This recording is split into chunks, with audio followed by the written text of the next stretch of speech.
दोस्तों जॾहिं अली ख़ान ते इहो मसइलो मतिलबु अली ख़ान वारो मसइलो राज़न या वरी जेको आहे मंसूर ख़ान जे कंध में विझण जी कोशिशि कंदो शाहनवाज़ ख़ान, उन में शाहनवाज़ ख़ान पहिरियों त कामयाबु थींदो, पोइ नाकाम थी वेंदो।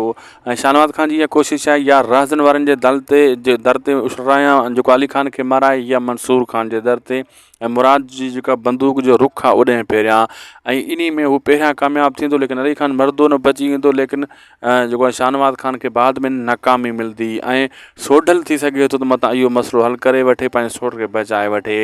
सोढल जी इहा कोशिशि आहे, ॿाहिरियां लिकी करे वार करे थो। पोइ केसिताईं मां तव्हांखे ॿुधायो, सोढल हाणे दुश्मन खे ज़लील करे छॾींदो, लिकी करे वार कंदो रहंदो। ईअं कई तव्हां ॾिठो त ककर खे खुटको ॾेई इहो हाणे सभिनी खे खुटको थी बीठो आहे। राज़न खे बि त हाणे इन खां कीअं जान छॾायूं, सोढल खे कीअं हथी को कयूं। अचण वारे एपिसोड में थी सघे थो इहा छोकिरी भॼी करे मंसूर ख़ान वटि वञी पनाह वठे। कूंज जेका आहे इहो मसइलो बि वरी मंसूर ख़ान जे कंध में पवंदो। पोइ मुराद जो शक ॿिए ॾे हलियो वेंदो त मंसूर ख़ान इहो कमु पाण कयो आहे। इहो अचण वारे एपिसोड में इहो सीन थी सघे थो। दोस्तों तव्हांखे ॾिसण वटां मिलनि। लाइक सब्सक्राइब शेयर ज़रूरु कंदा असांजे हिन यूट्यूब चैनल खे। नई अपडेट जीअं बर वक़्तु तव्हां ताईं पुॼंदी रहे। अलाह हाफ़िज़।